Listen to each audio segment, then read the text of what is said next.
Okay. Okay, so natapos na natin or na-start na natin yung Filipino value system and nag-start tayo sa Compadrasco. Compadrasco is the mutual kinship system or yung bond, yung pag-i-extend ng um, kinship bonds or ng help from an individual to another group. Okay, so yung Compadrasco, ibig sabihin nun, para kang nagsanduguan, nakipagsanduguan uh, in a modern way. Okay. Yung dati kasi, pag nakikipagsanduguan sila, di ba, parang sign yun na as a friend, they were bond to each other na. Samantalang itong Compadrasco naman, ito yung, kumbaga parang magiging magkaibigan sila, magiging magkumare sila, magiging magkumpare via baptism, confirmation, or other ceremonial occasions. So, maganda ito kasi parang another way of forming a friendship, 'di ba? Kaya nga nasabi or nahalo siya or naisama siya dun sa pinaka-basic na Filipino value system or the primary. Okay? It is common task to ask acquaintances who are higher economic or social status oneself to be sponsors. Gaya nga nang na-explain ko sa inyo dati, may mga instances na itong Compadrasco ay hindi na nagiging ethical value. Okay, may mga time na inaabuso na ito. Pero still, Compadrasco is still a Filipino value system. Yun nga lang, hindi siya nagagamit ng maayos ng mga tao na dito sa generation natin na nabubuhay and nagkakaroon ng siguro nahahaluan na siya ng konting unethical principle, unethical value, kaya hindi na masyadong napapractice ng maayos sa Compadrasco. Pero meron pa rin namang mga tao na still they were practicing Compadrasco in a nice way, in an ethical way. Okay? So, move tayo kay number 2. Number 2 is debt of gratitude or utang na loob. Okay? So, ayusin ko lang ang aking ilaw dahil parang hindi na siya nag-focus, nakafocus na siya sa iba. Okay, so dapat pala gaganon ako. Okay. So, utang na loob or debt of gratitude. Under the concept of utang na loob or debt of gratitude, it is expected that the debtor will attempt repayment, saving another's life, providing employment, or making it possible for another to become educated, or gift of favor that create utang na loob. Okay, the concept of debt of gratitude occasionally extends over years and decades, that even subsequent generations of debtors still attempt repayment of those who provide gifts. Hindi na lahat. Okay, hindi na lahat ng Filipino nakapractice ng ganitong klaseng practice, itong klaseng Filipino value system. Dahil generation to generation, may mga times na nagkakaroon sila ng utang na loob, pero goodbye, bye-bye, thank you. Okay, itong value system na to, pre-practice to, simula pa nung panahon ng mga ninuno natin. Kaya lang, dahil nga hindi na natin siya, or hindi pinasa to, pasa to generation, may mga times po na nagiging modernized na rin itong value system na to. That's why may mga tao na kapag may utang na loob, hindi na marunong magbalik. Okay? Hindi na marunong magbalik ng sukli. Hindi na marunong magbalik ng gratitude doon sa taong nahingan niya ng pabor or nautangan niya ng loob. Okay? Occasionally extends over years and decades. Yes, extended pa rin siya. Until now, ginagamit pa rin natin siya. Pero, doon lang sa mga taong nakakaalam ng tama at mali. Kasi may mga times na utang na loob, tapos mamaya, hayaan mo na lang kahit mamatay na siya dyan, diba? O di kaya, utang na loob, sinave ka ng classmate mo. Hindi ka nakagawa ng assignment dahil nakipag-date ka. So, utang na loob mo dahil pinakopya ka niya. The next day, hindi naman siya nakagawa ng assignment pero hindi mo siya pinakopya. Kasi sabi mo, mali ang mangopya. Pero ginawa mo. So, Sa tingin mo ba, nabayaran mo yung utang na loob na yun?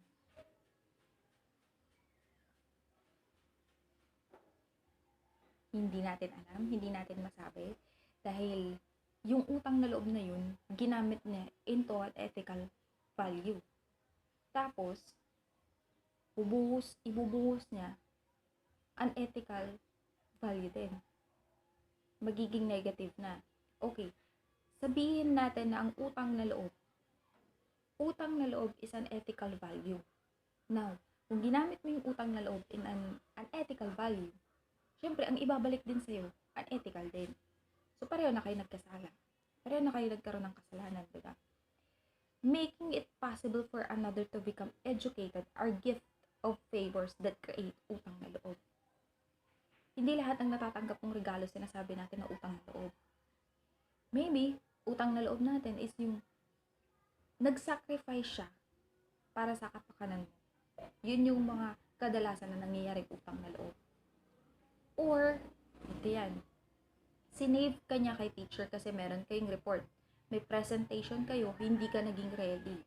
Kasi, stress yung utak mo, nagpuyat ka, tapos nagkape ka, nakalimutan mo ka ano yung presentation mo. Ngayon, itong si leader, sinave ka mula dun sa presentation na yun. Si leader na mismo ang nag-present, si leader na mismo ang gumawa ng paraan para makapasa ka rin. So, ibig sabihin, ikaw na member na hindi mo nagawa yung task mo that time, magkakaroon ka ng utang na loob kay leader. Yun ang ethical principle or ethical value ng isang utang na loob. Hindi yung utang na loob na inutang mo ng masama, babayaran mo ng masama. It's not ethical. It is considered as unethical. Okay? So, sa company naman or sa isang organization, kadalasan ng mga nagiging utang na loob natin is, kunyari, magko-commute kayo, tapos, nahiwan mo yung pera mo sa office, hindi mo na pwedeng balikan dahil nilak na ni Kuyang Guard. Pwede kang manghiram ng pamasahe dito sa ano, or di kaya, bigla kang pinahiram nang hindi ka nagsasabi. Utang na loob yun. Ngayon, bilang bayad doon, bayaran mo siya in a nice way, in an ethical way. Kasi, pag hindi mo siya binayaran in an ethical way, alam mo yung friendship mo, yung friendship nyo, magkakaroon na ng lamat yun. Siyempre, tatatak na sa atin yun na pag ginawan mo ng pabor ang isang tao, kailangan babalik sa'yo kabutihan din. Now, kung hindi niya binalik ng kabutihan, it is unethical. Maaaring magkaroon ng lamat yung friendship nyo, mawalan ng trust, ganyan. O di kaya, worst is, gagawan ka ng issue. So, think of a nice way na talagang may i-express mo yung gratitude na ibabalik mo once na nagkaroon ka ng utang na loob. Okay? Next is galang. Filipinos are taught to become respect individuals. Okay. This is mainly due to influence Christianity that tells us to honor both our parents and elders. Yes, sa generation natin ngayon, ang dami ng mga kabataan na hindi na napapractice itong galang. Why? Kasi may mga kabataan ngayon na sasagot na lang ganito. Okay? Especially yung mga edad na mula 13 to 18 years old. Kasi yung 12 years old pwede mo pang maturuan eh. Kapag 13 kasi start na yan ng adolescent. Okay? And start na yan nung mga kumbaga maturity. So, magde-develop na siya ng sarili niyang invention, experience. Yun.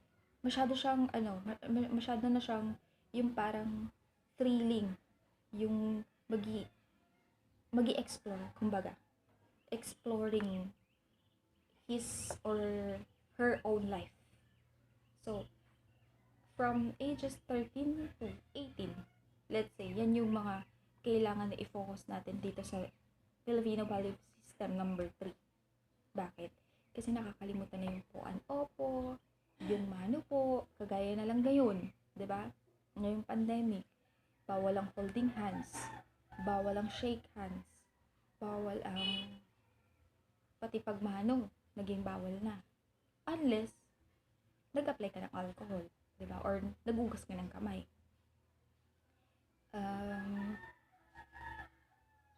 Alam niyo yung maganda dito sa ethical Filipino value system na to. Alam mo yung kahit hindi mo i-express, kahit hindi mo sabihin sa kanya na mahal mo isang tao, na i-express mo yung love. Because you are you are respecting the elders, each other. Hindi lang yung elders, hindi lang yung nanay, hindi lang yung tatay. Of course, yung mga lolo-lola, yung mga mas nakakatanda sa ating mga pinsan, mas nakakatandang kapatid, and even mas nakakatandang schoolmate, 'di ba? Teachers, may mga time ay nako, ito, may mga estudyante talaga ha. May mga estudyante na ikaw mismo na teacher ang mag-approach sa kanila. Ikaw mismo yung mag-good morning sa kanila, mag-hi sa kanila kasi dadaan ka lang sa hallway, hindi ka na nila mapapansin. Yes, nakita ko yan last year. Hindi lang naman dun sa school, sa ibang school ganun din. Okay, yung hindi nila kilala, hindi kilala nila sa pangalan, kilala nila sa mukha, pero hindi nila nagiging teacher. Now, kung dadaan lang siya, daan lang siya. Wala man lang good morning ma'am, good morning sir, good evening ma'am, good evening sir. Walang ganun. Yes, nangyayari yun. May mga nakakaranas ng ganun. And, alam niyo yung possibility na next sem, hahandle sila ng teacher na yun. Now, yung teacher na yun, syempre, alam niya kung sino yung mga palaging nag-greet sa kanya, aware siya kung sino yung mga palaging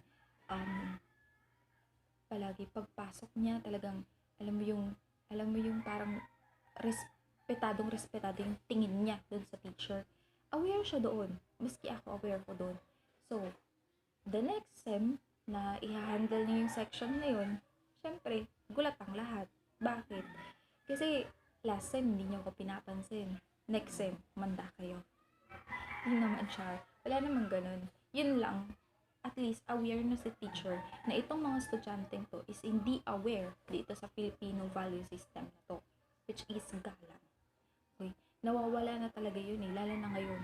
Talaga nag-i-experience natin yun. Imbes na makita mo yung kamag-anak mo, magmamana ka sa daan, hindi na. Kasi mismo yung kamag-anak mo, aayaw na rin. Because of this pandemic. Maaaring carrier ka ng virus, isipin niyang ganun, or maaaring for his or her own safety na rin. Okay? Next is a strong religious faith. Filipinos are religious. They believe so much in supernatural powers and taught them to trust prayers rather than hard work. In realization of their dreams, success is considered a blessing from above.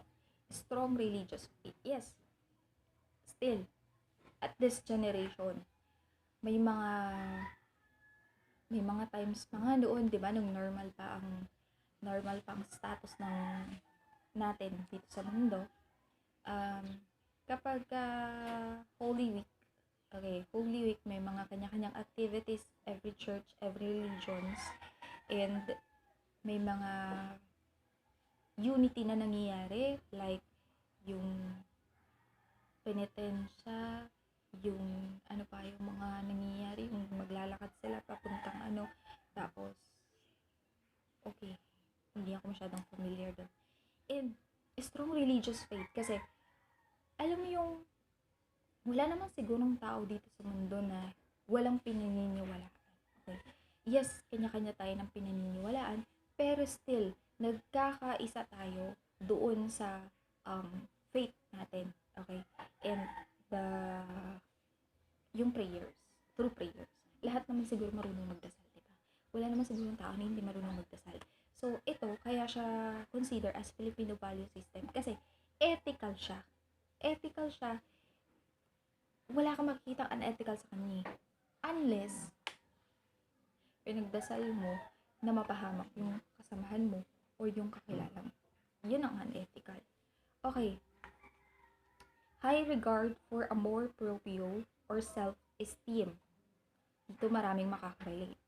Amor proprio is a Spanish word which means self-love, a sense of self-esteem or self-respect that prevents a person from swallowing his pride or building your self-esteem. Dalawang klase yan eh. Huwag kang ma-pride or self-love. Okay? Sa mga walang bebe dyan, ito ang para sa inyo. Self-esteem. Self-esteem or self-respect that prevents a person from swallowing his pride. Pwede naman ito sa mga may bebe. Pero, etong self-esteem kasi, may mga time kasi na masyado tayong abusado sa sarili natin, hindi na natin iniisip na itong ginagawa natin is unethical na pala. Masyado kang nakafocus dun sa ethical value. Now, kaka-focus mo dun sa ethical value, nakalimutan mo na ito ay nagagamit mo na or yun nga, nagagamit mo na sa maling paraan. Now, self-esteem, self-love. Mahalin muna yung sarili mo para maging buo ka. Mahalin mo muna yung sarili mo para matuto kang mahalin yung iba. Respeto mo yung sarili mo para marespeto or maipakita mo rin yung respeto sa iba. Why? Kasi, unang-una sa lahat, nag-i-start yan sa sarili natin eh. Kung hindi natin i-evaluate ang sarili natin dito sa bagay na to, maaaring hindi mo makayanan or hindi mo kayang i-express yun dun sa ibang tao. Yes. Minsan pa nga, sabi pa nga nila, diba? Mahal ko yung sarili ko. Kasi walang nagmamahal sa char. Mahal ko yung sarili ko kasi ito lang yung way na maipapakita kong pinapahalagan ko yung sarili ko. Yes, magandang idea yun. Magandang way yun para hindi ka makabuo ng isang pride. Kasi once na minahal mo at tinanggap mo yung sarili mo, tinanggap mo wala kang insecurities, wala kang anxiety, wala kang mabubuong pride. Bakit? Kasi, you know what? Alam mo yung hindi mabigat sa feeling once na wala kang insecurities. Kasi every time na nagkakaroon ka ng insecurities, every time na nakikita mong masigit siya sa'yo, diba? Parang nagkakaroon ng lamat eh. Nagkakaroon ng misunderstanding, nagkakaroon ng minsan pa nga umaabot sa puntong nagsisiraan. So, importante na i-express mo sa sarili mo yung self-love bago mo i-express sa iba. Doon yung mag-i-start. Talagang unang-una sa lahat, uunahin muna natin yung sarili natin, self-respect, bago mo ibigay sa iba, bago mo gawin sa iba, or bago mo ibigay sa bebe mo. Okay. In short, huwag kang ma-pride. Pero alam nyo ba talaga na nag-i-start ang pride ng isang tao pag may insecurity siya sa sarili? Yes, wala siyang tiwala sa sarili niya. Hindi siya naniniwala na may mga taong nagmamahal sa kanya or nagkakaroon siya ng mga self-expression na hindi mo naiintindihan. That's why, pag nagkaroon siya ng isang experience or ng isang challenge, di ba? Bakit ako yuyuko dyan? Bakit ako unang magmamakaawa? Doon na nag-start yung pride. Doon na nag-i-start yung unethical value. Ginagawa mong unethical yung isang Filipino value system na pasok sa ethical principles. Okay, next. Suki relationship. Dito, makaka-relate yung mga nagtitinda, yung mga may sari-sari store, may mga pwesto sa palengke, may online seller, di ba? Market exchange partnerships may develop between two people who agree to become regular customer and supplier. In the marketplace, Filipinos will regularly buy from certain specific suppliers who will give them in return reduced prices, good quality, and often credit. Okay. Dito sa suki relationship, di ba? Pag may suki ka sa palengke, suki, bili na. Suki, ganyan. Or sis, kunin mo na to sis. Bibigay ko na sa'yo. Murang halaga. Okay. So, doon na nag-i-start yung suki relationship. Ibig sabihin nun, bumili ka sa kanya once, bumili ka sa kanya twice. Now, sobra kasing um, bolero yung nagtitinda, sobrang bolera yung nagtitinda, ikaw naman nagpabola ka, bumili ka, nagiging suki ka na niya. The second time na bibili ka, suki ka na rin niya. The third time na bibili ka, suki ka agad niya. Now, the way na nagiging, or that time na naging suki ka niya, sa susunod sigurado akong hihingi ka na ng discount. Hihingi ka na ng, kumbaga, tatawad ka na, 'di ba? O di kaya, minsan pa nga mangungutang ka pa, 'di ba? Worst is mangungutang ka. Suki relationship Suki relationships often apply in another context as well. For example, regular patrons of restaurant and small neighborhood retail shops and tailoring shops often receive special treatments in return for their patronage. Yes, gaya na lang sa salon, 'di ba? Kapag ka pumasok ka ng salon, dati nagpa-rebond ka ng last year. After 6 months pa-rebond ka, after 2 months pa-rebond ka ulit. Sigurado ko, pagpasok mo pa lang dun sa matatandaan ka na nila kaagad. Suki, pasok ka, dito, upo ka dito, 'di ba? Hanggang sa pa-rebond ka ng pa-rebond every 2 months kung kaya ng buhok mo, kung kaya ng anit mo, ha. Tapos, sabihin na lang natin na nagpapa-pedicure, nagpapa-manicure. Naku, kapag na-familiar na nila or naging familiar na sa kanila yung mukha mo, every time na papasok ka doon, VIP ka na. Kaya nga sabi nga nila, diba, in return for their patronage. Parang, ang nangyayari is every time na papasok ka doon, kahit na doon sa mga small restaurants, kapag ka naging kabisado na nila yung mukha mo, naging kabisado na nila, ikaw palagi ka nilang suki, lagi ka nilang nagpupunta doon, talagang magiging VIP ka na. In return for your patronage. Ibig sabihin kasi, lagi kang pupunta sa amin para aalagaan ka nila bilang isang customer nila. Ituturing ka nila as suki. Yun yung magandang value sa ating magandang Filipino value system eh. Kasi, alam mo yung hospitality, kahit saan hindi natatanggal. Kahit na paulit-ulit mong tangkilikin yung produkto nila, still nandun yung hospitality. Nandun yung suki relationship. Suki does more than help develop economic exchange relationships because trust is such a vital aspect. It creates a platform for personal relationships that can blossom into genuine friendship between individuals. Maganda. Kasi, doon sa suki na yun, ikaw, bilang isang suki, bilang isang consumer, nagkakaroon ka ng trust or nakakabuo ng trust. Now, ito namang si nagtitinda or nagbebenta or may-ari ng restaurant na yun, syempre pagkakatiwalaan ka rin niya dahil in return, pinagkakatiwalaan mo yung business nila, pinagkakatiwalaan mo yung restaurant nila, or let's say yung salon na yun. Doon sa pagiging suki mo or pagiging suki nila sa'yo, bibigyan ka nila ng special treatment in return. So, yun lang naman yung 6 na primary Filipino value system. Kung isa-search nyo siya sa Google or sa YouTube, ito lang yung nasa libro. So, ito lang sinamary ko. Now, kung isa-search mo pa siya, marami pang lalabas. Lahat yon consider as ethical value.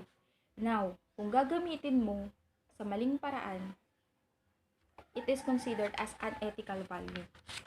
So, proceed tayo this week. Proceed tayo dito sa activity number 2, the Bill of Duties of the 1987 Philippine Constitution and Aristotle's Good Citizen, Good Manteatis. Kaya nang sabi ko sa inyo, check yung maigi, di ba? Alam ko naman na isa sa mga subject nyo ngayon is Introduction to Philo. So, makikita nyo naman doon kung ano yung mga etong tatlong to under Aristotle's philosophy. Okay? So, i-summarize nyo na lang and then nakita nyo na pala yung sagot ko. Pinakita ko. Hindi, di bali naka-mirror naman. So, Gagawin nyo to and hihintayin ko ulit until Monday. Siguro naman, lahat kayo makakagawa na except doon sa mga hindi pa nakakakita ng video ngayon. And the next week, proceed tayo dun sa activity number 3. Okay? So, focus muna kayo dito sa activity number 2 and ganun ulit. Yung mga magsisend sa akin through Gmail, isend nyo ulit sa akin, tapos i-check ko na lang doon, and then yung mga iba na dito na magsasagot dito mismo sa printed, picture nyo na lang ulit, then isend nyo sa akin. Okay?